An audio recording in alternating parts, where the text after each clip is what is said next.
এই জন্য পাড়ায়, মহল্লায়, মিডিয়ায়, সোশ্যাল মিডিয়ায় অসংখ্য গলত আকিদা, অসংখ্য ভুল আকিদা কোরআন হাদিসের নামে আপনাকে বলবে। যদি হক্কানি আলিম ছেড়ে শুনতে থাকেন, দেখবেন হুজুরও গলত, ইমাম সাহেবও গলত, অমুক মাদ্রাসাও গলত, অমুক হজরতও গলত।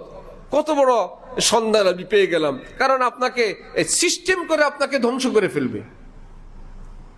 তারাবিও তো ইসলামে নাই, আর কি লা ইলাহা ইল্লাল্লাহ আছে, মুহাম্মদুর রাসূলুল্লাহ তো হাদিসে নাই, এই পার্টিও বাইর হয়ে গেছে। কালিমা হলো লা ইলাহা ইল্লাল্লাহ, মুহাম্মদুর রাসূলুল্লাহ কালিমার মধ্যে নাই। অথচ লা ইলাহা ইল্লাল্লাহ কিয়ামত পর্যন্ত পড়লে মুসলমান হবেন না যতক্ষণ না বলবেন মুহাম্মদুর রাসূলুল্লাহ।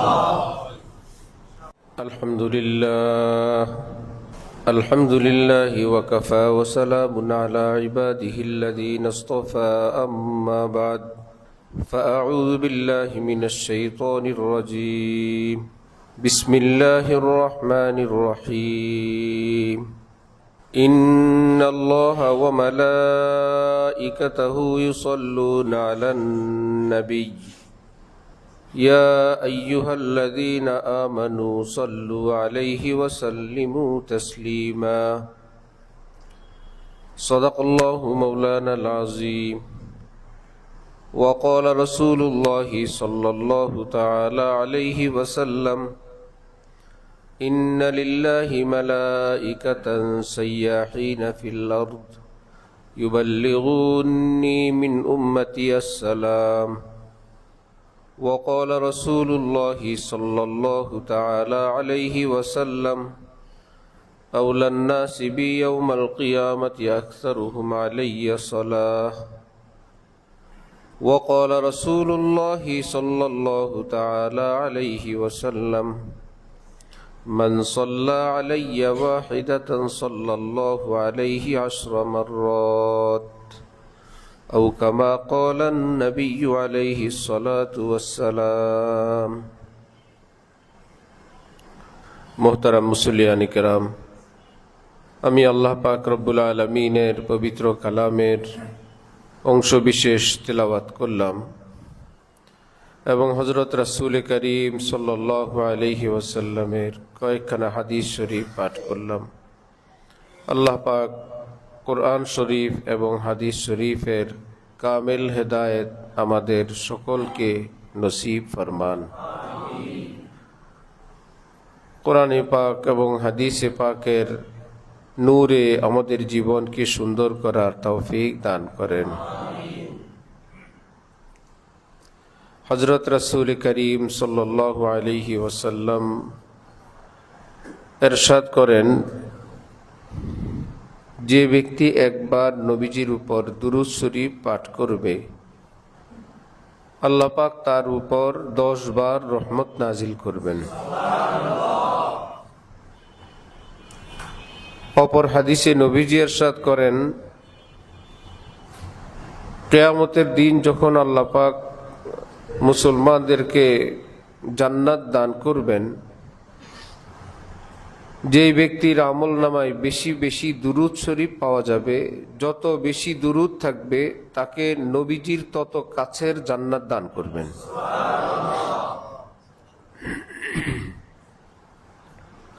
ফুকাহায়ে কেরাম বলেন,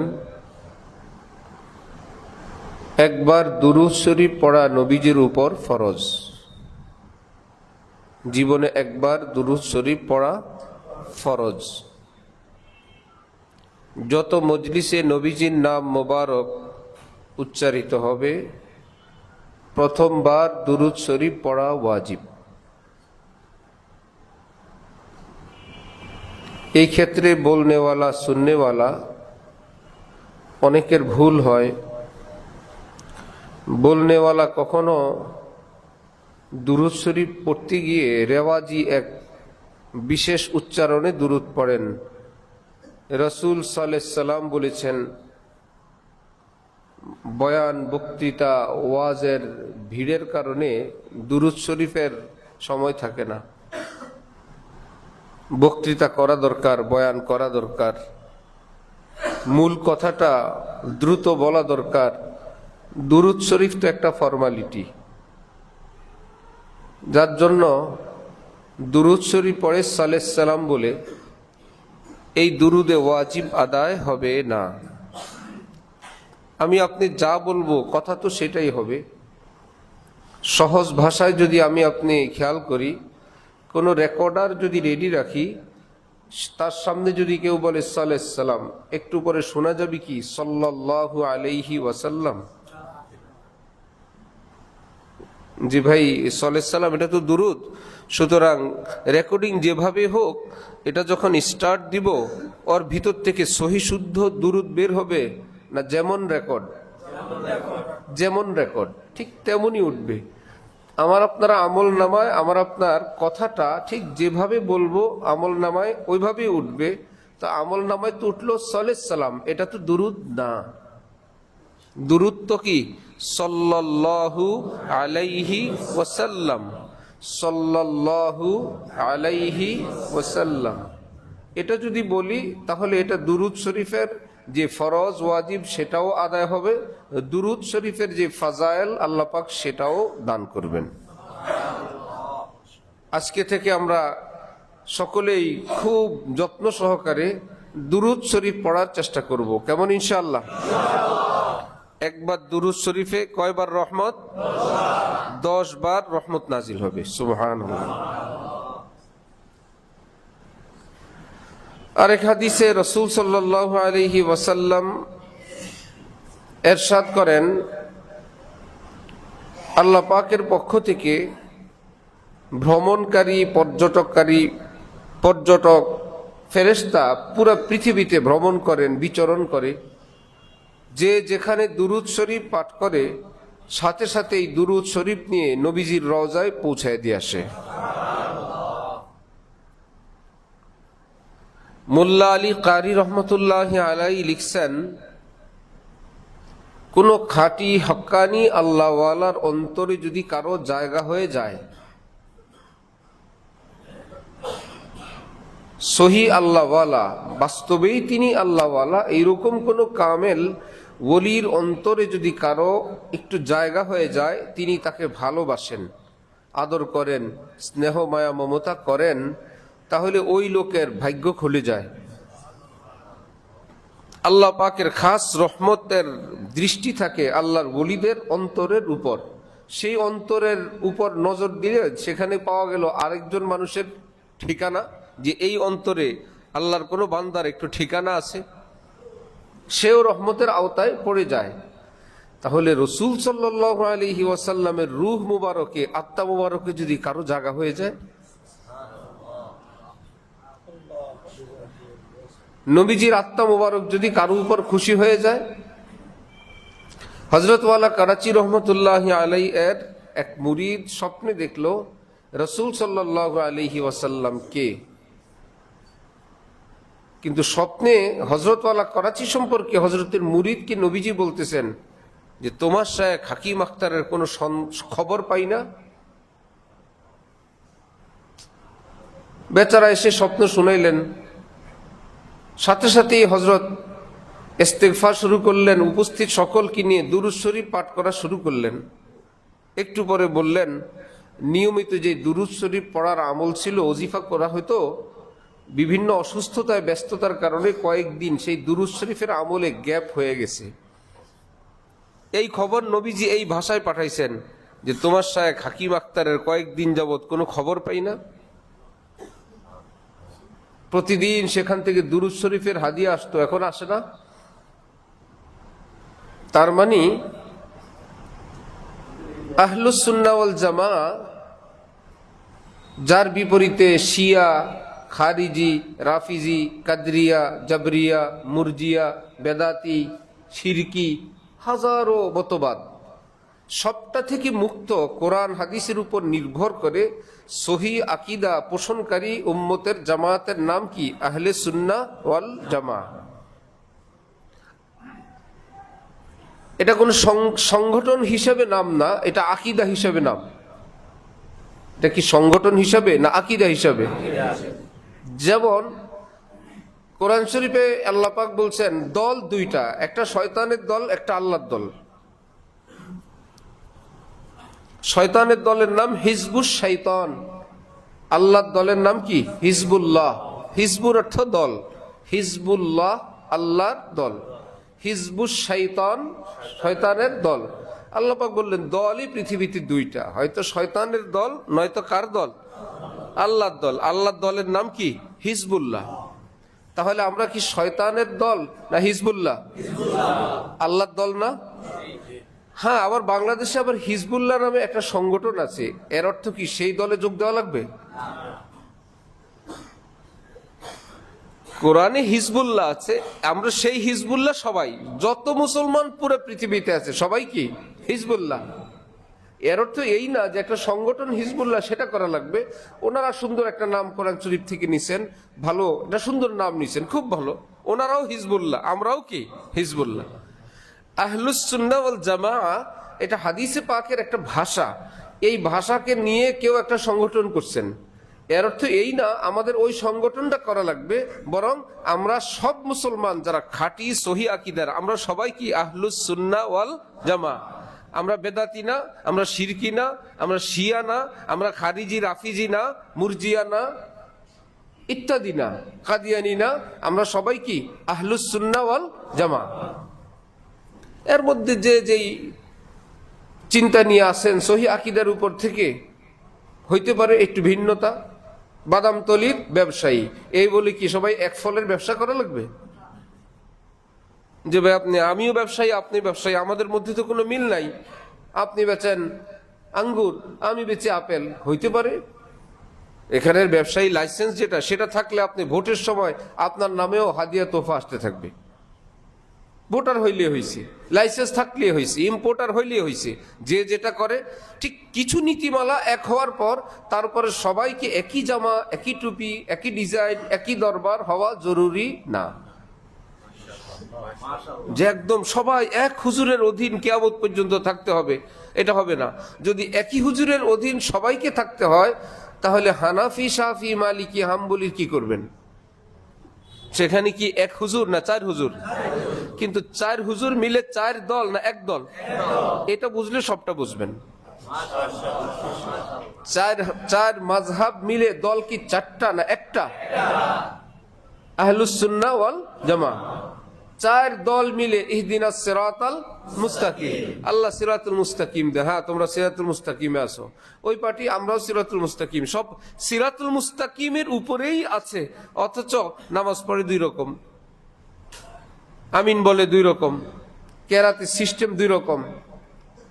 কিন্তু মৌলিক নীতিমালার ভিত্তিতে যদি মূল বিষয়গুলোতে মিলে যায় তাহলে সবাই এক দল। আর খুঁটিনাটি এটা বেশকমের সুযোগ আছে, কিন্তু মূলে গিয়ে যদি বেশকম হয়ে যায়, মূলে বেশকম, আকীদাই বেশকম না। সারা পৃথিবীর আহলুস সুন্নাহ ওয়াল জামাআহ আকীদার একটা আকীদা হলো যে রাসূল সাল্লাল্লাহু আলাইহি ওয়াসাল্লামের পরে সবচাইতে বড় খলিফা হযরত আবু বকর সিদ্দিক, তারপরে হযরত উমর, তারপরে ওসমান, তারপরে আলী। চারজনের মধ্যে প্রথম দুইজন শেখ, প্রথম দুইজন শ্রেষ্ঠ, তারপরে দুইজন তারাও ওই পৃথিবী বিখ্যাত। কিন্তু পৃথিবীর অনেক মানুষের আকীদা আছে না, খলিফা হওয়ার কথা ছিল হযরত আলী। খলিফা হওয়ার কথা ছিল কে? হযরতে আলী। কারণ উনি কুরাইশ বংশের, উনি বিভিন্ন দিক থেকে উনার প্রাধান্য হওয়া উচিত ছিল। কোনো না কোনো কৌশলে নাউজুবিল্লাহ সাহাবায়ে কেরাম ওনাকে খলিফা হইতে দিলেন না। এটা কি আমলের বেশকম না আকীদার বেশকম? এই গ্রুপ আর আহলুস সুন্নাহ ওয়াল জামায়াতের গ্রুপের লোক না। নামাজ রোজা যতই একই সিস্টেম করবেন, গোড়া আলাদা। এতটা এদের থেকে আরেক গ্রুপ আরো মারাত্মক। সেই গ্রুপের কথা হলো, আসলে জিবরিল আমিন নবুয়ত নিয়ে আসছিল হযরত আলীর কাছে। নবুয়ত পাওয়ার উপযুক্ত ছিল হযরত আলী। তার মানে নবী কি ভুলে নবী? আর সামনে এটার ব্যাখ্যা আসে মুখে, কিছু বলতে ভালো লাগে আর আরো যত কথা। তাহলে এরা কি আমাদের আহলুস সুন্নাত ওয়াল জামাতের লোক না বাহিরের লোক? বাহিরের লোক। এরা তো মুসলমানই না, কাফের, কট্টর কাফের, যত বড় জুব্বা পাগড়ি পরুক। যত সিস্টেমই করুক, কোরআনে পাকের ভিতরে, বাইন্ডিং এর ভিতরে যা আছে সবটা আল্লাহর কালাম, সবটা কোরআন, সবটা লৌহে মাহফুজের একটা কপি। এই কোরআনই নাজিল হয়েছে, এটাই হেফাজতে আছে, এটাই আল্লাহ সংরক্ষণ করবেন কিয়ামত পর্যন্ত। এর বাইরেও কোরআন নাই, ভিতরেও কোরআন ব্যতীত অন্য কিছু নাই। কোরআন বলতে যা, এটা এই দুই গিলাফের মধ্যখানের ভিতরেই কোরআন আছে। আহলুস সুন্নাহ ওয়াল জামার একটা আকীদা। কেউ যদি বলে এই কোরআনের কিছু অংশ এর বাইরে আছে কোথাও, তাদের বাপ দাদা পীর বুজুর্গ ইমামদের কাছে গোপনে কোনো জায়গায়, তার মানে এই কোরআন এটা পুরা কোরআন না। ভাই সেই কোরআনে কি আছে? সেটার মধ্যে তো আসল কথা আছে, হযরত আলী যে নবী হওয়ার কথা ছিল। বুঝতেছেন এবার? তাহলে এরা দাড়ি টুপি পাগড়ি জুব্বা দায়ী দেখ, এরা কি মুসলমান না কাফের? আহলুস সুন্নাহ ওয়াল জামার আকীদা হলো হযরত রাসূলুল্লাহ সাল্লাল্লাহু আলাইহি ওয়াসাল্লাম আল্লাহর বান্দা এবং তার শ্রেষ্ঠ রাসূল, তার শ্রেষ্ঠ রাসূল। আল্লাহ পাক তাকে গায়েবের অসংখ্য খবর জানায় দিয়েছেন, অসংখ্য। তিনি আগে থেকে বলে দিতেন, আল্লাহ বলে দেন, তিনি বলেন, যা বলেন যেমনি বলেন এভাবেই ঘটে। এটাকে গায়েব জানা বলে না। গায়েবের মালিক কে? আল্লাহ। আল্লাহ পাক যে অংশগুলো নবীজিকে জানায়া দিলেন সেগুলো নবীজি আমাদেরকে বলতেন, আমাদের জন্য সেটা অজানা, কিন্তু নবীজির কাছে আসছে কার পক্ষ থেকে? আল্লাহর পক্ষ থেকে। অনেক বিষয় আবার আল্লাহ পাক নবীজিকে জানতে দেন নাই, জানান নাই। নবীজি করেন একরকম, ফল হয় আরেক রকম। কি ব্যাপার? কি ব্যাপার? আপনি গায়েব জানেন না, এটাই প্রমাণ। দেখলেন কি ঘটবে একটু পরে, আপনি জানতেন না। উহুদ যুদ্ধে এইরকম কিছু ঘটবে যে সাহাবাই কেরাম শহীদ হবেন, এটা কি নবীজি আগে থেকে জানতেন? যদি বলেন যে নবীজির মহব্বতে সীমা লঙ্ঘন করতে গিয়ে যদি বলো নবী সবকিছু আগে জানেন, তাহলে তো অর্থ হবে জেনে বুঝে তিনি এই সাহাবীদেরকে এই বিপদে ফেললেন। নবীজির উপরে তোহমত আসে, অভিযোগ আসে। এক বুড়ি নবীজিকে দাওয়াত দিল, নবীজি খাবার নিলেন, মুখে নিলেন, মুখে নেয়ার পর জিবরিল আমিন এসে বলতেছে যে খবরদার, খাবারে কিন্তু বিষ মেশানো। খাবারে কি মেশানো? বিষ মেশানো। এখন যদি বলেন সব সময় নবীজি আগে থেকেই সবকিছু জানেন, তাহলে অর্থ কি দাঁড়ায়? জেনে বুঝে নবীজি বিষ মুখে দিছেন, নাউজুবিল্লাহ। আর যদি অর্থ হয় যে না, আমাদের নবীজি জানতেন না, সাধারণ মনে করে, খাবার মনে করে মুখে দিছেন, তাহলে নবীজির জন্য মায়া লাগবে যে আল্লাহ এত বড় মজলুম, তিনি এত বড় জুলুম করলো জালেমরা। এবং এই বিষের আসর প্রভাব নবীজির দেহ মুবারকে ছিল, এবং এই কষ্টেই নবীজির দুনিয়া থেকে বিদায় নিলেন কারণে আল্লাহ পাক তাকে শাহাদাতের মর্তবাও দান করবেন। আরেক গ্রুপ নবীজিকে উঠাইতে উঠাইতে উঠাইতে এত উঠাইছে যে আমার নবী সব জানেন। এটা তো আমলের ব্যাপার না, এটা আকীদার ব্যাপার। কিসের ব্যাপার? আকীদার ব্যাপার। নবীজি যখন মক্কা শরীফ ছিলেন তখন মদিনা শরীফ ছিলেন না, যখন মদিনা শরীফে ছিলেন তখন মক্কা শরীফে ছিলেন না। এট এ টাইম দুই জায়গায় ছিলেন না, এক টাইমে এক জায়গায়, হয়তো মক্কায় অথবা কোথায়? মদিনায়। হ্যাঁ, মক্কায় থেকে যেখানে গেলেন, মদিনায় থেকে যেখানে গেলেন, যেখানে গেলেন তো সেখানেই। এই জন্য নবীজির জন্য শব্দ হিজরত আসে, নবীজি হিজরত করেছেন। ওখান থেকে আমাদের আরবি হিজরি সন, এটা তো আর কারো একার না, পুরা মুসলিম বিশ্ব এটাকে মানে কিনা? হিজরত মানে কিনা? আল্লাহ কি হিজরত করে না? আল্লাহ হিজরত করে কিনা? না। হিজরত বলে কেউ এক জায়গা ছেড়ে আরেক জায়গায় গেলে, তার অর্থ হয় উনি এখন আর এখানে নাই, এটাকে বলে কি? হিজরত। আল্লাহ পাকের অস্তিত্ব, আল্লাহ পাকের ক্ষমতা অমুক জায়গায় নাই, এটা কি সম্ভব? সব জায়গায় আছেন। কিন্তু নবীজি তিনি এখন মক্কা শরীফ, তিনি মদিনায় নাই, তিনি মদিনায়, মক্কা শরীফ নাই, মক্কা ছেড়ে মদিনায় আসছেন। এটাকে বলে কি? হিজরত। নবীজির মোহাব্বত করতে গিয়ে মুসলমানদের এক গ্রুপ, এলেম কালাম নাই, দরবার, সিন্নি, সালাত এবং জনগণের নবী প্রেম এবং নবী মোহাব্বতকে একটা হাতিয়ার বানায়। হ্যাঁ, দেওবন্দিরা অমুকরা বলে নবী সব জায়গায় নাই, নবী সব জায়গায় আছে, সব জায়গায় আল্লাহ যত জায়গায় বিরাজমান, নবীও তত জায়গায় কি বিরাজমান। আরে বাবা, কি মুশকিল! সাধারণ মুসলমান যে যেভাবে সুন্দর করে বুঝায়া দেয়, আলেমের কাছেও যায় না, বুঝতেও যায় না। শুরু হয়ে গেল নবী সব জায়গায় আছেন। এই পার্টির আরেকটা আকীদা, নবীজির মৃত্যু হয় নাই। কি মুশকিল! নবীজির ইন্তেকাল হয় নাই। যারা বলবে নবীজির মৃত্যু হয়েছে, ইন্তেকাল হয়েছে, তারা নবীর দুশ্মন। দলিল কি জানেন? হযরত আলী, হযরত ওমর রাদিয়াল্লাহু তাআলা আনহুর এক কথা। নবীজির বিদায়ের সংবাদ যখন হযরত ওমরের নিকট গেল, হযরত ওমর বললেন, যে বলবে নবী নাই তারে দুই টুকরা করে ফেলবো। নাই মানে কি? আমার নবী আছেন। এটা তো একটা আবেগের কথা, এটা তো একটা জোশের কথা। কিন্তু বাস্তবতা হলো, যেই ওমর এ কথা বললেন, সেই ওমর এবং সেই সাহাবীদের সামনে নবীজিকে রওজা শরীফের ভিতরে কবর দেওয়া হয়েছে না? জীবিত নবীকে, যে নবীজি জীবিত, তার মৃত্যু হয় নাই, জীবিত নবীকে কবরের ভিতর দেওয়া হয়েছে। এটা কি সম্ভব? বরং কোরআন শরীফ আল্লাহ পাক বলেন, সাহাবায়ে কেরাম, হযরত আবু বকর সিদ্দিক যখন বললেন, ইন্নাকা মাইয়িতুন ওয়া ইন্নাহুম মাইয়িতুন, হে নবী, মৃত্যু কিন্তু আপনারও আছে। আল্লাহ পাক বলতেছেন সবার কিন্তু মৃত্যু আছে, মৃত্যুর স্বাদ আপনাকেও আস্বাদন করতে হবে।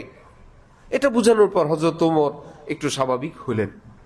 তাহলে নবীজি এই দুনিয়ার থেকে বিদায় নিয়ে গেলেন, যে এটা কি জীবিত অবস্থায় না ইন্তেকালের পর, ওফাতের পর, ইন্তেকালের পর? এটা হলো আহলুস সুন্নাহ ওয়াল জামাত আকীদা। আর যারা এই ব্যাপারে সীমা লঙ্ঘনকারী, আবার নিজেদের নাম রাখে আহলুস সুন্নাহ ওয়াল জামাত, তারা বলে নবীজির মৃত্যু হয় নাই। বিপদটা দেখেন। সহি আকীদা হলো নবীজির ইন্তেকাল হয়ে গেছে, নবীজি পর্দার আড়ালে চলে গেছেন। তাদের কথা হলো নবীজি যান নাই, আছেন, রওজা শরীফে তো আছেন, আমরাও বলি আছেন, তারাও বলে আছেন। কিন্তু আমাদের আকীদা, সহি আকীদা হলো মধ্যখানে ওফাত নামক যেই বিধান, সেটা ওনার উপর আসছে। ওদের কথা হলো না, সেটাও আসে নাই। তাহলে ওদের উপর কি প্রশ্ন হয় না যে ওয়াফাত যদি না হয়, মৃত্যু যদি না হয়, জীবিত নবীকে সাহাবীরা কবরস্থ করলো? নাম্বার 2, নবীজি যদি মৃত্যু নাই হয়, এভাবেই যদি রওজা শরীফে থাকেন, সাহাবায়ে কেরাম কেন হযরত আবু বকরকে খলিফা মানলেন? নবীজি তো আসেনি। হযরত আবু বকরের হাতে সব সাহাবী বায়াত হন নাই? সর্বপ্রথম খলিফা কি হযরত আবু বকর না? খলিফা অর্থ প্রতিনিধি। খলিফা অর্থ কি? মূল ব্যক্তি যদি থাকেন, প্রতিনিধি কিসের? না, সাহাবায়ে কেরামও ভাবছেন তিনি এখন এই জগতে আর নাই। সুতরাং এই জগতের এখন যে আছে, তার মধ্য থেকে আমাদেরকে একজনকে নিজেদের মুরব্বী, নিজেদের খলিফা বেছে নিতে হবে। সকলে সর্বসম্মতিক্রমে হযরত আবু বকরকে ঠিক করলেন, যে ইশারা ইঙ্গিতে নবীজির থেকে আমরা এটা আগেই বুঝতাম যে উনি যে খলিফা হবেন। নবীজি জীবদ্দশায় কাউকে নবীজির জায়নামাজে ইমামতি করতে দেন না, কিন্তু 17 ওয়াক্তের ইমামতি করলেন হযরত আবু বকর সিদ্দিক। আমরা তখনই টের পাইছি যে নবীজির পরে তিনিই খলিফা হবেন। সব কাজেই তিনি আগে, বুঝে, বুদ্ধিতে, জ্ঞানে ইত্যাদিতে ওনার সঙ্গে পারা যায় না, খলিফা উনিই হবেন। তাহলে হযরত আবু বকরের হাতে বায়াত হলো কি 2, 4, 10 জন, একটা গ্রুপ সাহাবী না? সবাই মিলে। তারপরে ওমর, তারপরে ওসমান, তারপরে হজরতে আলী রাদিয়াল্লাহু তাআলা আনহুম আজমাইন। যদি নবীজির মধ্যখানে ওফাত না হয়, এর আগে ঈমানের সঙ্গে নবীজির কাছে যে যেত সে কি হইতো? সাহাবী। নবীজিকে দেখলেও সাহাবী, না দেখলেও কি সাহাবী। অন্ধ সাহাবীরা সাহাবী হয়ে গেছে না দেখেই, ঈমানের সাথে নবীজির কাছে গেলেই কি হয়ে যায়? সাহাবী। নিজে দেখবে অথবা নবীজি দেখবে অথবা কাছে যাবে। হাফিজ ইবনে হাজার আসকালানী রহমতুল্লাহি আলাইহি বুখারী শরীফের ব্যাখ্যাকারী, তিনি লিখছেন যে দেখা জরুরি না, ঈমানের সঙ্গে নবীজির কাছে গেলেই কি হয়ে যায়? সাহাবী হয়ে যায়। তো সেই ভাইদের জন্য একটা প্রশ্ন হয় না যে সাহাবী হওয়া বন্ধ হইল কবে? নবীজি তো আসেনি, আসেন না?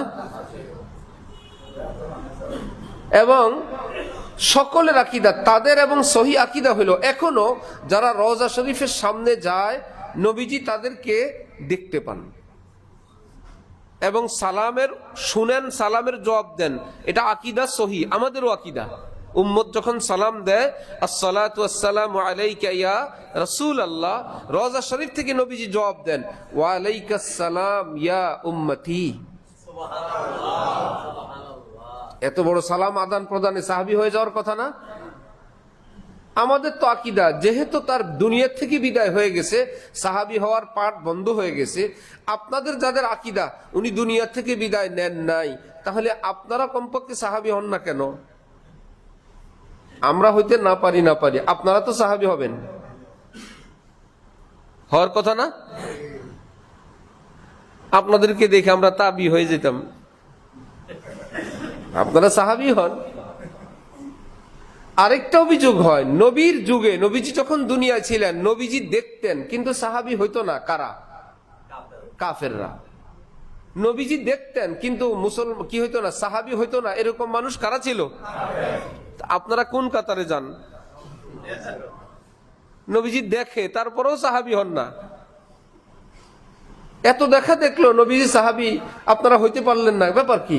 আমাদের সহি আকীদায় আসেন এই জন্য যে নবীজি দুনিয়া থেকে বিদায় নিয়ে চলে গেছেন। তাহলে আপনারও সাহাবী হওয়া লাগবে না, আর কারো সাহাবী হওয়া লাগবে না, বেঈমানের কাতারেও শামিল হওয়া লাগবে না।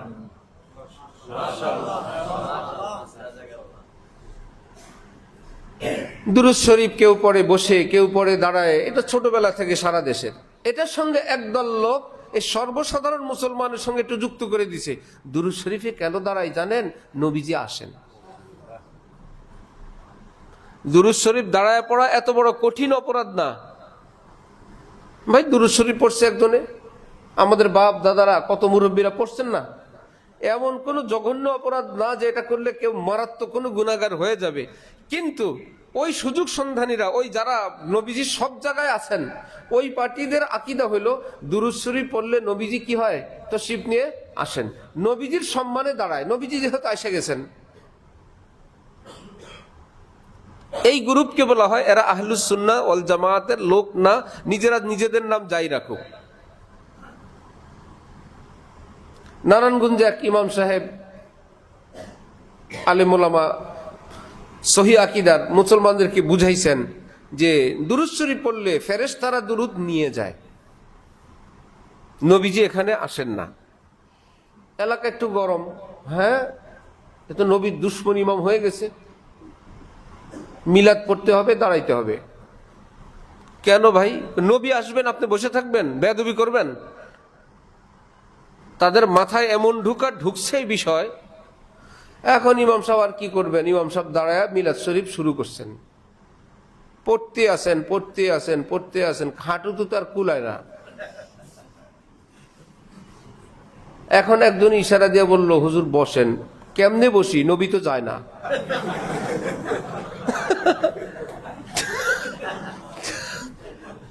নবীরে রেখে বসি কেমনে?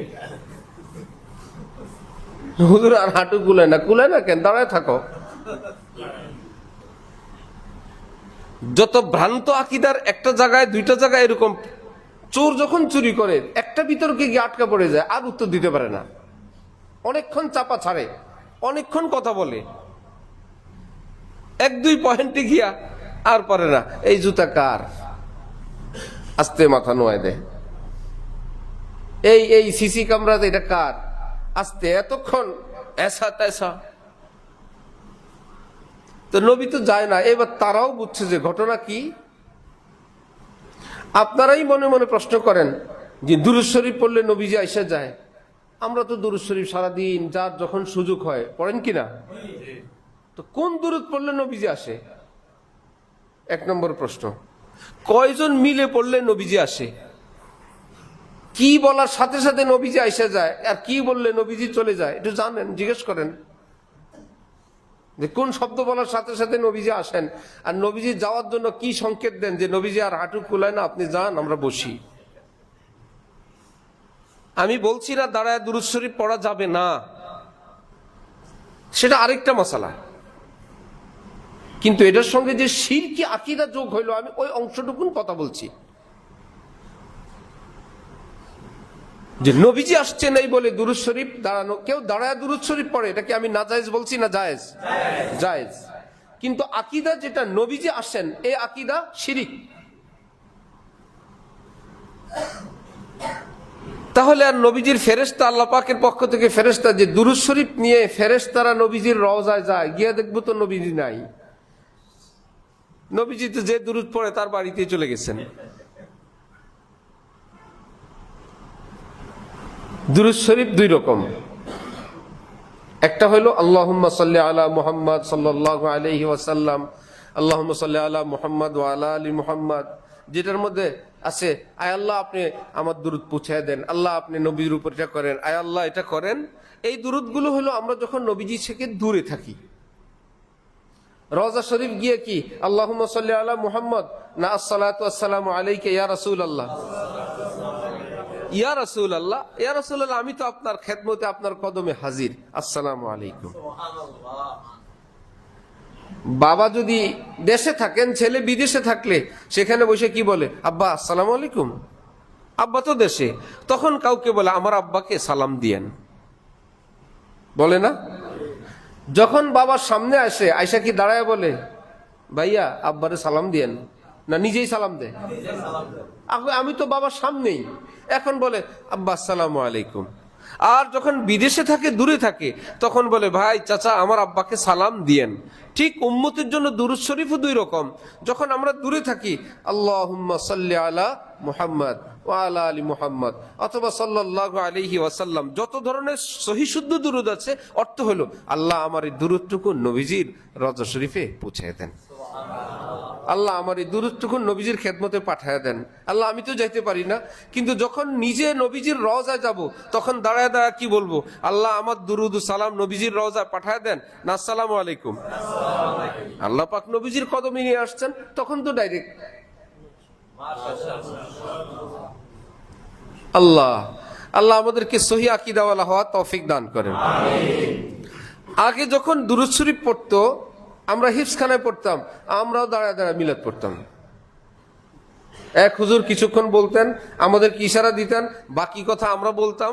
আমরা মনে করতাম এটা একটা গুরুত্বপূর্ণ জিনিস, এটা শিখা চাই। পরে জানলাম এটা জরুরি বিষয় না। আচ্ছা, ওর মধ্যে একটা কথা, যারা দাঁড়ায় দাঁড়ায় দুরূদ পড়তো, এখনো তারা জীবিত আছে, আমরা যাদের সঙ্গে পড়তাম মুরব্বীরা, তারা বলতেন যে কি দুরূদ শরীফ পড়ে যখন বসতো, শেষ বসার আগে বলতো ভেজে রব মেরে দুরুদ ও সালাম বরগজিদা নবী পর আপনি মুদাম। আয় আল্লাহ আমরা একটু দুরুদ ও সালাম পড়লাম, আমাদের দুরুদগুলো আপনি নবীজির রওজায় পৌঁছায় দিয়েন। একটু আগে আপনি বললেন দাঁড়াইলেন নবী আসার কারণে, আবার এখন বসার সময় বলতেছেন আয় আল্লাহ নবীর কাছে আমার দুরুদ পৌঁছায় দিয়েন। বোঝা গেল আগের যুগে যারা এই আকীদায় দাঁড়াইতেন যে সম্মানে একটু দাঁড়াইলাম, নবীজির সম্মানে। কোনো বড় কেউ ফোন দিলে মানুষ সৎ থেকে উঠে যায়, হয় কি না? ওস্তাদ শায়েখ বস, বসের বড় বস শুয়ে কথা বলতে পারে না, ওই বেটা কি দেখে নাকি? মানে সম্মান শ্রদ্ধা ভক্তির কারণে লাভ দিয়ে উঠে যায়, অমুকের ফোন, কাঁপুনি উঠে যায়। তো নবীজির উপরে দুরূদ শরীফ পড়বো, কি করবে না করবে, আবেগে মহব্বতে জোশে কেউ দাঁড়ায় গেছে, আপত্তি নেই। কিন্তু সঙ্গে যে আর একটু মিঠাই লাগায় দিল, বিপদ হয়ে গেল সেখানে। আল্লাহু আকবার। এখন সহিহ আকীদাওয়ালা ওলামায়ে দেওবন্দ, ওলামায়ে হক্কানির বিরুদ্ধে যাদের অবস্থান যে নবী সর্বত্র থাকেন, তাদের কয়েকটা কথা। একটা কথা হইল, নবীজি সব জায়গায় থাকে না। আপনারা শুনেন নাই যে কোনো মানুষের মৃত্যু হইলে কবরে মান রব্বুক ওমা দীনুক ওমান হাযার রাজুল আল্লাযী বুইসা ফীকুম, তিনটা প্রশ্ন। কে রব, তোমার দিন কি, এই ব্যক্তি কে? নবীজির চেহারা মুবারককে দেখায়া বলে ইনি কে। হাযা আরবি শব্দ অনুযায়ী ইসমি ইশারা লিল করিব, কোন কাছের বস্তুকে ইশারা করার জন্য বলা হয় হাজা, দূরের বস্তুকে ইশারা করার জন্য বলে জালিকা। তো কবরস্থ ব্যক্তিকে যখন বলা হয় এই ব্যক্তিকে, এর দ্বারা কি বোঝা যায়? নবীজি কি দূরে না কাছে? এই প্রশ্ন কি একত্রে সারা পৃথিবীর একজনকে করে না বহুজনকে করে? তো বহু মানুষের মৃত্যু হইলো, সবাইকে তো প্রশ্ন করতেছে এই ব্যক্তিকে, এই ব্যক্তিকে, এই ব্যক্তিকে। সুতরাং বোঝা গেল নবীজি এক জায়গায় না, পৃথিবীর সব জায়গায় থাকে। সবার কবরে তো প্রশ্ন হচ্ছে এই ব্যক্তিকে, এই ব্যক্তিকে, এই ব্যক্তিকে। এট এ টাইম নবীজি বহু জায়গায় থাকতে পারেন, এটা তো বোঝা গেল। বুঝছেন এবার? এলেম যখন পুরা না থাকে, অল্প থাকে, বিপদ এলেমের নামেই আসে। এই জন্য যত ফেতনা, ইংরেজি শিক্ষিত লোক কোনো কুল কিনার করতে পারবে না। একটু এলেম কালাম থাকলে জোড়া তালি দিয়ে তখন এটা ফেতনা মোটামুটি মার্কেটে চালানো যায়। এইটুকুন যদি আমাকে আপনাকে খালি মাঠে কেউ ওয়াজ করে দেয়, আপনি বলবেন পাইছি লাড্ডু। কথা তো ঠিক। সব কবরেই তো বলে মান হাজার রাজুল, ইনিকে। বোঝা গেল নবীজি সব দুনিয়ায় সব জায়গায় থাকতে পারে, এটা আমার নবীর এসা তেসা। আচ্ছা, প্রশ্নগুলো কি শুধু মুসলমানের হয় না কাফেরেরও হয়? হিন্দুর হয় কিনা, খ্রিস্টানের হয় কিনা? ওই ভাইদের আকীদা অনুযায়ী নবীজি কি শুধু মুসলমানের কবরে আসে না হিন্দু, খ্রিস্টান, বৌদ্ধ, চিতা কুতা সব জায়গায় আসে কিনা? নবীর ইজ্জত বাড়াইলেন না কমাইলেন? নবীজির চিতায়ও পাঠাইলেন। সবার কবরে তো প্রশ্ন, অমুসলিমকেও তো প্রশ্ন তিনটা হবে। তাহলে এই ব্যক্তিকে সবার কবরে যদি নবীজির নিয়ে যাও, তাহলে হিন্দুর চিতায় পাঠাইল না? মুসলমানদের সহি আকীদা হলো কোন নবীজি কারো কবরে যান না, নবীজি থাকেন নিজের রওজায়। আল্লাহ পাক নবীজির চেহারা মুবারককে দেখা ফেরেশতাদের মাধ্যমে জিজ্ঞেস করেন, বলো ইনি কে। যেতে হয় না এট এ টাইম এত জায়গায়। এটার জন্য আগের যুগের প্রশ্নের উত্তর ছিল কঠিন, এখন সহজ। বিশ্বকাপ কি পুরা পৃথিবীর সব জায়গায় হয় না এক স্টেডিয়ামে? দেখে কয় জায়গায়?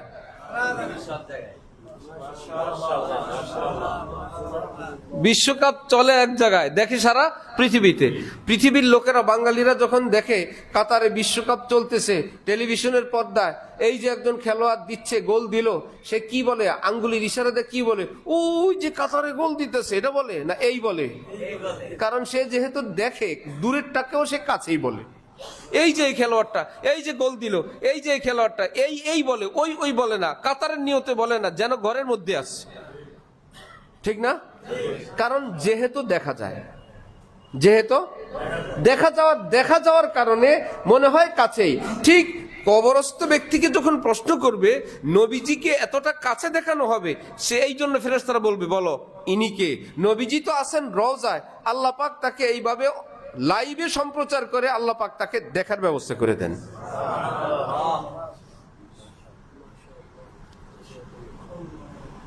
এখন প্রশ্ন হইল, জালিকে বলতো ওই যে নবীজি উনি কে?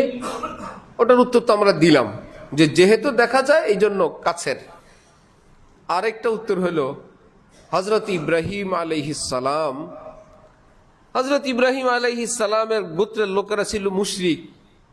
তো উনি এদের সঙ্গে একটু তাল দিয়ে এদেরকে আটকানোর জন্য বললো, কি বলো ওই চাঁদটাকে, সূর্যটাকে আল্লাহ বলা যায় না? কাহা বলা যায় নাকি? এত বড় জিনিসে আল্লাহ বলবা না তো কারে বলবা? যখন ডুবে গেল উনি জিজ্ঞেস করলেন আল্লাহ কই?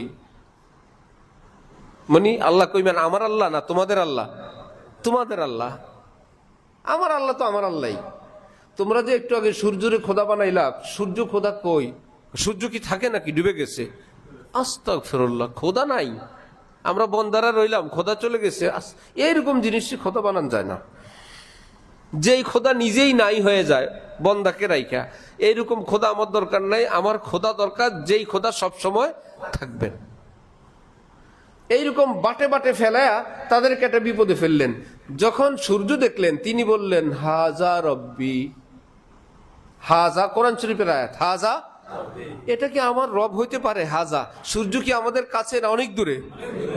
বাংলাদেশ থেকে মদিনা যত দূর, সূর্য কি অত দূর না আরো বহু দূর? এত দূরের বস্তুকে কি বললেন? হাজা। এই কেন বললেন? যেহেতু দেখা যায় দূরেরটাও কি হয়ে গেছে, কাছের হয়ে গেছে। যেহেতু দেখা যায়। কোন বাবাকে ছেলে বলছিল আব্বা চশমা লাগবে, কেন? আব্বা দূরের জিনিস দেখি না। উঠানে নিয়ে জিজ্ঞেস করলো, আকাশের দিকে তাকায়, এটা কি? সূর্য। দিছে থাপ্প, শয়তান, আর কত দূরে দেখতে চাস? দূরের জিনিস দেখি না, চশমা কিনবি? সূর্য পর্যন্ত দেখে, আর লাগবে না চশমা, আর দূরে দেখার দরকার নাই। তো সূর্য আছে তো দূরে, কিন্তু আমরা দেখার কারণে আমরা কি বলি? এই সূর্য, ওই বলা লাগে না। ঠিক নবীজি আছেন দূরে, নবীজির রওজায়, দেখানোর কারণে ফেরেশতারা প্রশ্ন করে কি ওই ব্যক্তিকে না এই ব্যক্তিকে? এই ব্যক্তিকে। এবং দুরূদ শরীফের সিস্টেমও দুইটা, আর অনেক লম্বা কথা। তাহলে মুসলমানের কিছু আছে আমলের বেশ কম, কিছু আছে আকীদার বেশ কম। আকীদার বেশ কমের কিছু আছে আকীদা ভুল হওয়ার পরেও মুসলমান, আকীদা ভুল হওয়ার পরেও কি মুসলমান। কিছু আকীদা আছে ভুল হওয়ার পরে আর মুসলমান থাকে না। যেমন নবী হওয়ার কথা ছিল আলী,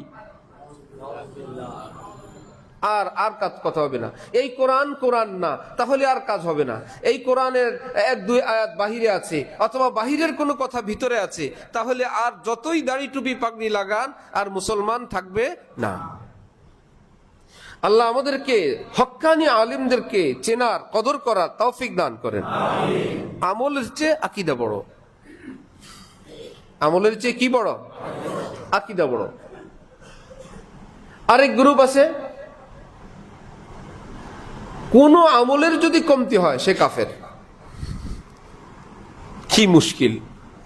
কোন মুসলমানের আমল যদি একটা আমল ভুল হয়ে গেছে সে কাফের। তাদের কাছে দলিলও আছে, হাদিস শরীফ, মান তারাকা সালাতান মুতাআম্মিদান ফাকাদ কাফার। ইচ্ছাকৃতভাবে এক ওয়াক্ত নামাজ যে ছেড়ে দিল, বর্জন করলো, সে কুফরি করলো। এবং সহি হাদিসে আছে। তারা বলে নবীজি বললেন ইচ্ছাকৃত নামাজ বর্জন করলে কাফের, আমরা কি মুসলমান বলবো? সুতরাং কাফের। ইচ্ছাকৃতভাবে এক ওয়াক্ত নামাজ বর্জন করলে আহলুস সুন্নাহ ওয়াল জামাআহ, আপনাদের জানা মতে হক্কানি আলেম ওলামাদের অভিমত কি, সেই লোক কি কাফের না গুনাহগার? হাদিসে আছে কাফের, আপনারা বলেন গুনাহগার। হাদিস তো সহি। এই জন্য আলেম দরকার। আলেম ওলামারা বললেন যে এক কথায় তো হবে না, অন্যান্য কথা সব মিলে আমরা দেখছি এটা হলো নবীজি বলতে চান যে কাফের নামাজ পড়ে না, তুইও পড়লি না, তোর এই কাজটা তো কাফেরের মতো কাজ হইল। নামাজ বর্জন করাটা কি মুসলমানের মতো কাজ না কাফেরের মতো কাজ? তাকে নবীজি এটা ধমক দিয়ে বললেন কাফেরের মতো কাজ করছো। তাকে কাফের বলে নাই, কাজটাকে কাফেরের মতো বললেন। যেমন মা তার ছেলেকে বলে দুশ্মনের মতো কাজ করছে, বলে না? দুশ্মন বলে নাই, যে সে শত্রু বলে নাই, শত্রুর মতো কাজ করছে। ভাই ভাইকে বলে ভাই ঠিকই আছে, কিন্তু রাগের চোটে বললো শত্রুর মতো কাজ করছে। নাম্বার 1। নাম্বার 2, রাগের চোটে কোনো বাবা তার ছেলেকে অনেক দিন শাসন করার পর শুনে না এমন অপরাধ করলো, বাবা খেপছে, বাবার হাতে ছিল বড় দা, বাবা বললো আজকে তোকে 2 টুকরা করে ফেলবো। বুড়া বাপ দিছে দৌড়ান, ছেলেও দৌড়, বাপও দৌড়, আজকে রাখবো না, আজকে তোকে 2 টুকরা করেই শেষ করব। আরো কত কথা, আমি যদি বাপের পুত না হই, এসা তেসা কত কথা বলে, তোরে শেষ। অনেকক্ষণ দৌড়াইলি, বুড়া কি আর জোয়ানরে পারে নাই। এলাকার কিছু যুবক ছেলে দেখলো আমাদের এই নামাজি মুরব্বী দা হাতি নিয়ে, আমরা নিজ কানে সবাই মিলে শুনলাম, তিনি বলছেন আজকে আমার ছেলেকে, ওকে আজকে 2 টুকরা করব, এই ছেলে আমার লাগবে না। এবং দা হাতি নিয়ে উনি চেষ্টাও করছেন, পারেন নাই। তো আমরা একটু খেদমত করি। তারা কয়েকদিন মিলে ওই ছেলেরে ধরে 2 টুকরা করে আইসা ওর কাছে বলতেছে, আব্বা চাচা আপনি যে দুপুরে চেষ্টা করছিলেন, আমরা আপনার খেদমতটা করে আসছি। কি খেদমত? এই যে আপনি দা হাতি নিয়ে দৌড়াইছিলেন এবং বললেন আপনার ছেলেকে 2 টুকরা করবেন, আপনি তো পারেন নাই, আমরা আপনার কাজটা করে আসছি। আপনারা বলেন আল্লাহর ঘর মসজিদে, বাবা কি খুশি হবেন না কষ্ট পাবেন? কিসের কষ্ট? আপনি যা বলছেন তাই তো। আপনি কি মিথ্যুক? আপনি কি মুনাফিক? আপনি মুখে একটা ভিতরে আরেকটা, আপনি কি সেই মুনাফিক নাকি? আমরা তো জানি আপনি খাঁটি মুসলমান, যা বলছেন তাই। বাবা বলবে এত খেদমত লাগবে না, আপনারা থানায় চলেন। কি? আর এটা তো আমার মনের রাগের কথা, ওটা কি আমার ভিতরের কথা? আমি কি কাছে পাইলে কোপ দিয়ে টুকরা করতাম? এটাকে তাকে ধমক দেওয়ার জন্য, শাসন করার জন্য, তার ভুলটাকে চরম বুঝানোর জন্য আমি একটা সিস্টেম করছি। তোমাদের কি টুকরা করার জন্য বলছি? ঠিক নবীজি এরকম যারা নামাজ ছাড়ে ইত্যাদি করে, নবীজি এদেরকে বলছে। নবীজির ওই কথা শুনা ওই কয়েক যুবক মিলে যেরকম টুকরা করে ফেলছে, উম্মতের মধ্যে কিছু হুজুর মিলে মুসলমানদের কাফের বানায় দিছে। কি ব্যাপার? হ্যাঁ, নবীজি বলছেন যে নামাজ ছাড়ে সে কাফের। নবীজির কথা মিথ্যা নাকি? যে যে নামাজ বাদ দিছে সব কাফের। নবীজি বলেন আরে ওটা কি আমার মনের কথা নাকি? আমার উম্মতের তুই কাফের বানায় দিলা, টুকরা টুকরা করে ফেললা। ওটা তো আমার কলিজার টুকরা উম্মত, তার অন্যায়টা জঘন্য, সেটা বোঝানোর জন্য আমি এই ভাষায় বলছি। আমি তো সুপারিশ করার জন্য কিয়ামতের দিন এই ব্যক্তির জন্য দাঁড়ায় থাকবো। নামাজ বর্জনকারী কিন্তু আমার উম্মত মুসলমান, আমি তো হাউজে কাউসারের কাছে দাঁড়ায় থাকবো। আমি তো অরেদ বাদ দিয়ে আমি বেহেশতেই যাব না। ফেরেশতারা বলবে চলেন জান্নাতে, আমি বলবো না আমার উম্মত বাকি আছে। এগুলো তো নষ্টভ্রষ্ট যাই হোক, লা ইলাহা ইল্লাল্লাহ মুহাম্মাদুর রাসূলুল্লাহ এইটুকুন তো ছিল। আমি একজনকেও বাদ দিয়ে বেহেশতে যাব না। আমার মনের কথা তো সেটা। তোমরা আমার রাগের কথা নিয়ে ফতোয়া দিয়ে, আলেম যদি না পান হাদিস শরীফ পড়বেন আর আপনারে অনুবাদ বুঝাবে আর বলবে দেখেন সহিহ হাদিসে আছে যারা নামাজ বাদ দেয় তারা কাফের। তাহলে কোরআনে পাক হাদিসে পাকের ব্যাখ্যার প্রয়োজন আছে কিনা? ব্যাখ্যা কে করবে? যে কোনো ব্যক্তি না আলেম? আলেমের মধ্যে কোন আলেম? ছোট মেজো সেজো না, শ্রেষ্ঠ আলেম। শ্রেষ্ঠ আলেমদের ব্যাখ্যা নিয়ে আমাদেরকে বাঁচতে হবে। শ্রেষ্ঠ আলেমদেরকে বলে মহামনীষী, তাদেরকে বলে আকাবির, তাদেরকে বলে আসলাফ, তাদেরকে বলে কি আকাবির। তাদেরকে কি বলে? আকাবির মানে মহামনীষী। তারা জিনের যে ব্যাখ্যা দিবেন সেটাই চূড়ান্ত। এই ছোটখাটো এই জজ কোর্ট আর নিম্ন আদালত চলবে না, হাইকোর্ট থেকে যেটা রায় হয়। কোরআন শরীফের ভাষায় তাদেরকে বলে উলুল আমর। তাদেরকে বলে কি? উলুল আমর। আল্লাহ পাক বারবার কোরআনে পাকে বলছেন বিচ্ছিন্ন থাকবা না, একা থাকবা না, শ্রেষ্ঠ শ্রেষ্ঠ আলেমদের সঙ্গে থাকো। সঙ্গে থাকো মি আলেমদের গায়ে গায়ে লেগে থাকো। আলেমদের সঙ্গে থাকার অর্থ কি? দেহের দিক থেকে না আকীদার দিক থেকে? আকীদার দিক থেকে। কোরআন হাদিস তারা যেটা বলেন সঙ্গে থাকে মানুষ, তাদের ব্যাখ্যাটা মেনে নাও, এটা হলো সঙ্গে থাকো। এই জন্য পাড়ায়, মহল্লায়, মিডিয়ায়, সোশ্যাল মিডিয়ায় অসংখ্য গলত আকিদা, অসংখ্য ভুল আকিদা কোরআন হাদিসের নামে আপনাকে বলবে। যদি হক্কানি আলেম ছেড়ে শুনতে থাকেন দেখবেন হুজুরও গলত, ইমাম সাহেবও গলত, অমুক মাদ্রাসাও গলত, অমুক হজরতও গলত। কত বড় সন্ধান আমি পেয়ে গেলাম। কারণ আপনাকে সিস্টেম করে আপনাকে ধ্বংস করে ফেলবে। তারাবিও তো ইসলামে নাই। আরে কি লা ইলাহা ইল্লাল্লাহ আছে, মুহাম্মদুর রাসূলুল্লাহ তো হাদিসে নাই। এই পার্টিও বাইর হয়ে গেছে। কালেমা হলো লা ইলাহা ইল্লাল্লাহ, মুহাম্মদুর রাসূলুল্লাহ কালেমার মধ্যে নাই। অথচ লা ইলাহা ইল্লাল্লাহ কিয়ামত পর্যন্ত পড়লে মুসলমান হবেন না যতক্ষণ না বলবেন মুহাম্মদুর রাসূলুল্লাহ। কালেমা লা ইলাহা ইল্লাল্লাহ। অমুক নামাজ নাই, বিতির 1 রাকাত, তারাবি 8 রাকাত, দাড়ি না থাকলেও চলে, পায়জামা টাকনুর নিচে না, শুধু একদম রাস্তা পরিষ্কার করলেও কোনো অসুবিধা নাই। মেয়েদের অত পর্দা জরুরি না, কোন রকম শরীর একটু ঢাকলেই হয়। বলে শরীর ঢাকলেন, হেড অফিস চেহারা ওটা খুলে দিলেন। মেয়েদের হাতে পায়ে পাগল হয় না চেহারা দেখে পাগল হয়? হাতে পায়ে কথা কয় না চেহারা কথা কয়? হাত পা ঢাকলেন যেটার কিচ্ছু নাই, আর সব সৌন্দর্যের সেন্টার চেহারা, হেড অফিস খুলে দিলেন। কোনো অসুবিধা নাই, হাদিস শরীফে আছে ব্যাখ্যা যে কোন হক্কানি আলেম কি তো দেখা যায় না তার বউ মেয়েকে চেহারা খুলে নিয়ে যায়। কি ব্যাপার? বুঝতে হবে কোনো একটা ব্যাপার আছে। এদেরকে ঢেকে রাখতে বলছেন আল্লাহ। ঢেকে রাখলে অসম্মান হয় না? আমরা কি এই দেশের সেনাবাহিনীর গোপন অস্ত্র ভান্ডার, অস্ত্র বারুদ ইত্যাদি সবাই দেখছেন? তো এতে কি অসম্মান হয়েছে না দাম বাড়ছে? টাকা তৈরির মেশিনকে আমরা সবাই দেখছি, এটা কি গোপনে রাখছে না? এতে করে কি অসম্মান হয়ে গেছে না সম্মান হয়েছে? সেনাবাহিনী কি আমাদের মতন গেঞ্জি পরে ডিউটি করতে পারে? পোশাক পরতে হয় কিনা? এই মোজা শু পরতে হয় কিনা? মোটা কাপড় পরতে হয় কিনা? এটাতে করে তাদের কি মানবাধিকার লঙ্ঘন হয়ে গেছে না? সম্মান, সম্মান, মর্যাদা। কি পোশাক পরা, এটাই তার ডিজাইন। যাহা সারা গায়ে, গরম নাই শীত নাই, এই পোশাক, হাতাওয়ালা পোশাক, পা মোজা, এটাই, আবার হেলমেট, কত কিছু, এটাই তার সম্মান। রব্বুল আলামিন বলেন, আমি পুরুষকে একভাবে সম্মান দিলাম, নারীদেরকে এর চাইতে আলাদা এক্সট্রা সম্মান দান করলাম। তার হেফাজতে থাকবে, সম্মানে থাকবে, অফিসে অফিসে থাকবে। হ্যাঁ, তাদেরকে নামায় দিল রাস্তায় রাস্তায়, সবাই মা বোন, ইসলামের ব্যাখ্যা। আবার বাবা বয়ান করতেছে, সব সন্তানরা বয়ান শুনতেছে, ছেলের সন্তান এবং মেয়ে সন্তান সবাই বাবার বয়ান শুনতেছে, হুজুর বাবার বয়ান। কি ব্যাপার? যে শিক্ষক তো হইলো বাবার মতো, শিক্ষক হইলো কার মতো? বাবার মতো। ছাত্রছাত্রীরা সন্তানের মতন। ঠিক আছে, তাহলে সারা দেশের শিক্ষকরা এই মেয়ে সন্তান নিয়ে ভাগে নাই? দু একজন ভাগছে কিনা? এই বাবা, আপনি কারে নিয়ে ভাগলেন? ইসলামের বিধান, সন্তানের মতন তাদেরকে স্নেহ মায়া মমতা করো, কিন্তু সন্তানের মতন বেপর্দা হওয়া যাবে না।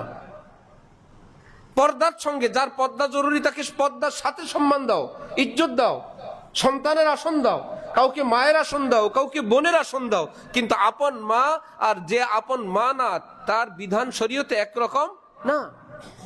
যখন হক্কানি আলেম পাবেন না, আপনাকে ব্ল্যাকমেইল করে, আপনার মগজ ধোলাই করে আপনাকে ধ্বংস করে ফেলবে।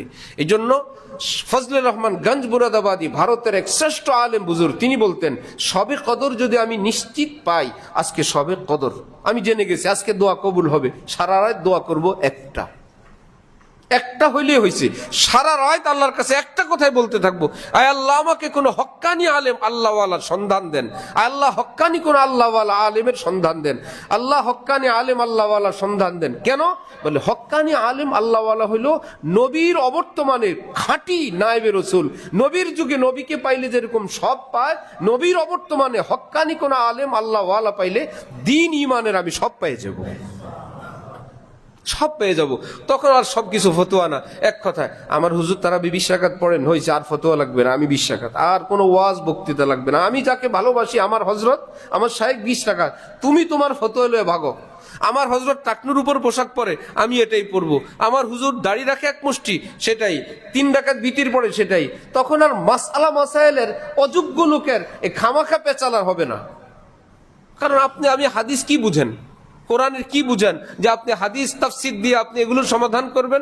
সমাধান একটাই। হাকিমুল উম্মত আশরাফ আলী থানভী 20 রাকাত পড়তেন, কইছে আপনি আপনার গাড়ি নিয়ে যান। হাফিজ হুজুর 20 রাকাত পড়তেন, শাউলিউল্লাহ দেহলভী 20 রাকাত পড়তেন, আল্লামা আহমদ শফি 20 রাকাত পড়েন, তকি উসমানী 20 রাকাত, হইছে কাজ। ওনারা এক মুষ্টি দাড়ি রাখার কথা বলেন, হইছে, আমার আর আলাদা ফতোয়া লাগবে না, এক ফতোয়ায়। ইমাম আবু হানিফা এই কথা বলছেন, আর লাগবে না। কোরআনের বিধান হয়তো নিজে বিপুল পরিমাণ এলেম থাকলে সেই অনুযায়ী চলো, যাদের বিপুল পরিমাণে নাই, যাদের আছে তাদের পিছনে চলো। বিপুল পরিমাণ নাইয়ের কাতারে আপনাদের খতিব সাহেব। আপনারা মনে করেন না মনে হয় হুজুরের মতন এলেম হইলে আর কারোর মানা লাগবে না, নিজে নিজেই চলতে পারবে? বিপুল পরিমাণ এলেম নাই, এদের মধ্যে আপনাদের ইমাম সাহেব, খতিব সাহেব কোন পার্টি? এলেম বিপুল পরিমাণ থাকার পার্টি না না থাকার পার্টি? না থাকার পার্টি। ভয় পায়েন না, আমাদের উপরে ওয়াজিব হক্কানি ওই আলেমরা যারা যেই পথে তারা গেছেন, আমাদের জন্য ওয়াজিব তাদের পিছনে পিছনে চলা। আপনি আপনারটা বুঝেন। আপনি যদি বলেন আপনি চলেন, আমার ইউটিউব আছে, আমার ফেসবুক আছে, আমার বাংলা বাজারের বই আছে, তাহলে যা হবার হবে।